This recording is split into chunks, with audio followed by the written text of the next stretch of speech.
Good morning 10th class. Topic चल रहा है प्रत्यय और प्रत्यय में आज हम पढ़ेंगे अंतिम प्रत्यय हमारा नीप प्रत्यय। आपको पता है नीप प्रत्यय स्त्री प्रत्यय है। तो देखो नीप प्रत्यय और टाप प्रत्यय दो स्त्री प्रत्यय है। हमने टाप प्रत्यय का अध्ययन कर लिया था, आज अध्ययन करेंगे हम नीप प्रत्यय का। तो देखो नीप प्रत्यय में से ई शेष बचता है। क्या बचता है? ई शेष। जो नीप में से जो ने है ना, इसकी संज्ञा होकर इसका लोप हो जाता है, और जो बाद में पे आ रहा है इसकी भी संज्ञा होकर के इसका लोप हो जाता है। आपको ध्यान रखना है नीप में से केवल ई की मात्रा शेष बचती, जो ई है वो शेष बचता है। यह पुल्लिंग शब्दों के बाद जोड़ करके उनको स्त्रीलिंग में परिवर्तित कर देता है। वैसे आपको पता ही है नीप प्रत्यय स्त्रीलिंग है, ये नीप प्रत्यय क्या है? स्त्री प्रत्यय। और आपको पता है जो भी प्रत्यय स्त्री प्रत्यय होता है वो क्या है? पुल्लिंग शब्दों के बाद में जोड़ करके उनको स्त्रीलिंग में परिवर्तित कर देता है। तो देखो नीप प्रत्यय के उदाहरणों की हम चर्चा करते हैं। पहला नियम लेते हैं, नीप प्रत्यय ऋकारांत और नकारांत पुल्लिंग शब्दों के बाद में जुड़ करके। नियम फर्स्ट, नीप प्रत्यय ऋकारांत और नकारांत पुल्लिंग शब्द, ऐसे पुल्लिंग शब्द जिसके बाद में अंत में रियो और या फिर अंत में क्या हो, नेवर्ण हो या रिवर्ण हो, दोनों में से कोई सा एक वर्ण हो, ऐसे पुल्लिंग शब्दों के बाद में ये जुड़ता है। नियम पहला। तो देखो यहाँ पर उदाहरण लेते हैं। पहला शब्द है हमारे पास कर्त्री, और देखो कर्त्री ये ऋकारांत है क्योंकि ते में किसकी मात्रा है? री की। के ऊपर ये रे और इसके बाद में ते, और ते में किसकी मात्रा है? री की। तो ये कर्त्री ऋकारांत शब्द है। यहाँ पर देखो अगला शब्द है राजन, तो अंत में ने तो नकारांत पुल्लिंग शब्द है, कर्त्री ऋकारांत पुल्लिंग है। कामिन, कामिनी ये भी देखो अंत में आ रहा है ने, नकारांत पुल्लिंग शब्द। दंडिन, इसमें भी यहाँ पर अंत में क्या आ रहा है? ने आ रहा है, नकारांत पुल्लिंग शब्द है। तो देखो कर्त्री में नीप जोड़ा, नीप में से ई की मात्रा शेष बचेगी, तो कर्त्री का क्या हो जाएगा? ई की मात्रा और जुड़ गई बस, कर्त्री का कर्त्री है ना। ये री है, री का तो क्या हो गया? री के स्थान पर रे हो गया, और ते और रे मिलके क्या हो जाता है? ते हो जाता है। आपको पता है ये री, इसमें कर्त्री में किसकी मात्रा है? री की मात्रा है, और तो री का क्या हो जाता है? यहाँ पर रे हो गया, री का रे हो गया, संधि हो गई, और ते और रे मिलके क्या बन जाता है? त्रे, और त्रे में इसकी मात्रा लगाएंगे तो त्रि बन गया, है ना। तो कर्त्री का कर्त्री बन गया।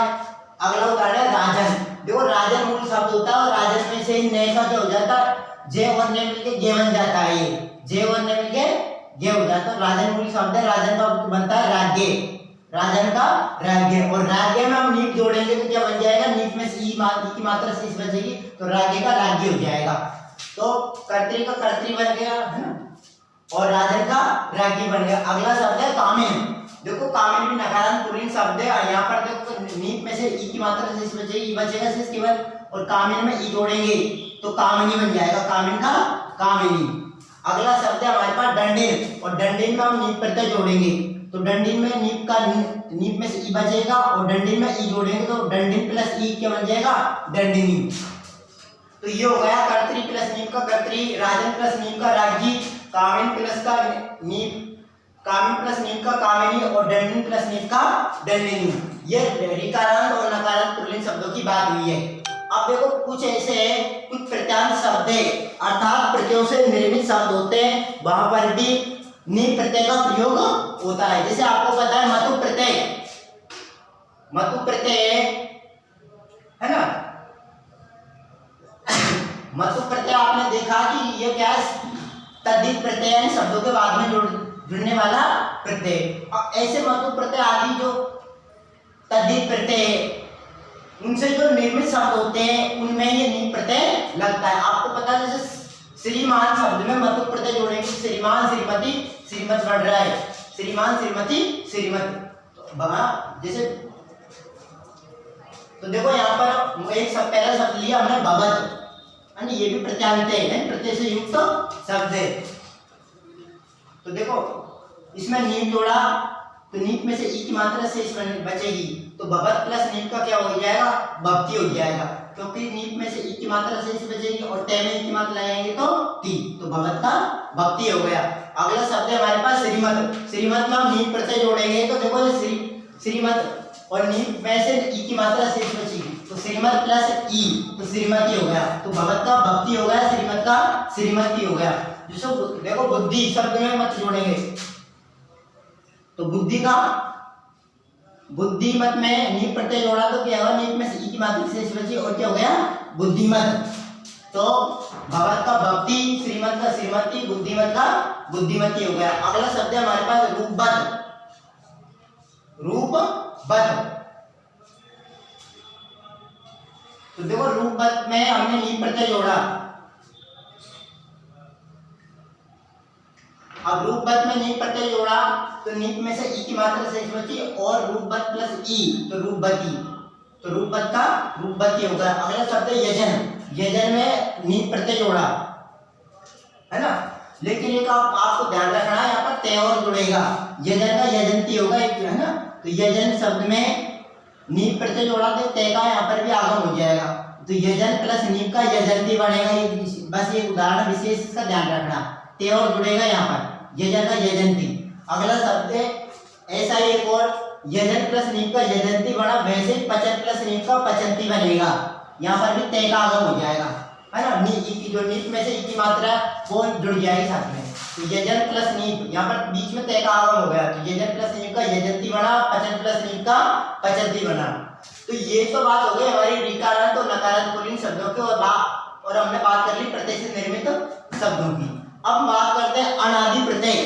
अनादि प्रत्यय होते हैं जो इनका एक अलग गण होता है, अलग गण के प्रत्यय अनादि प्रत्यय। ये अनादि प्रत्यय क्या है, शब्दों के निर्माण के लिए होते हैं ये अनादि प्रत्यय।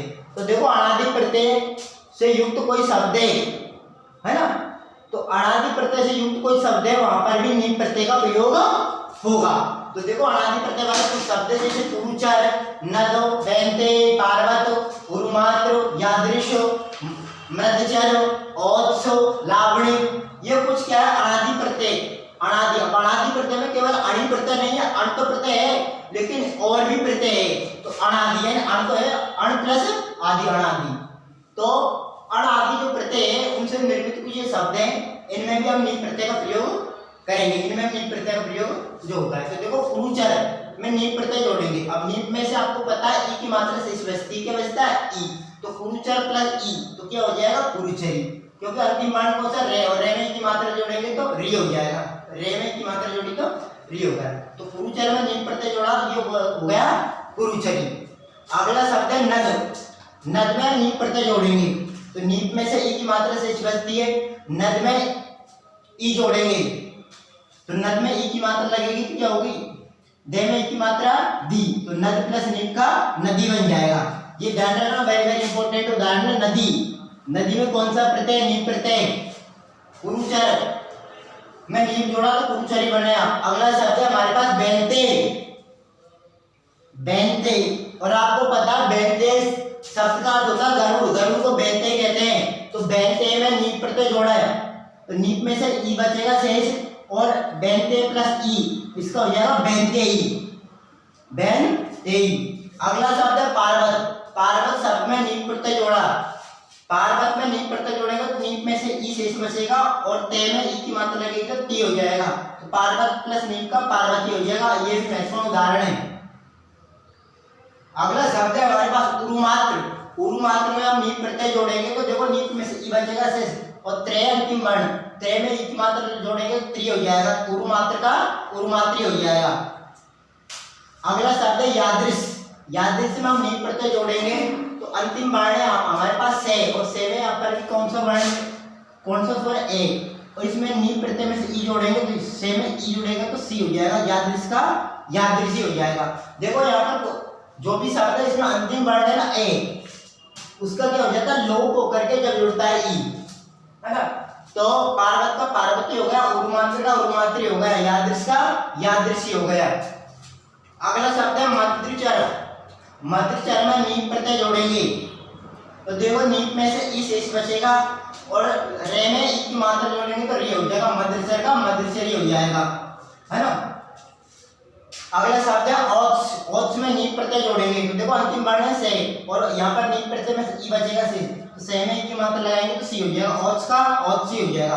अगला शब्द है लावणिक। लावणिक में नीप प्रत्यय जोड़ेंगे तो देखो नीप में से ई बचेगा से और के में जोड़ेंगे तो की हो जाएगा, लावण्य में लावणिक में लावणिक हो जाएगा।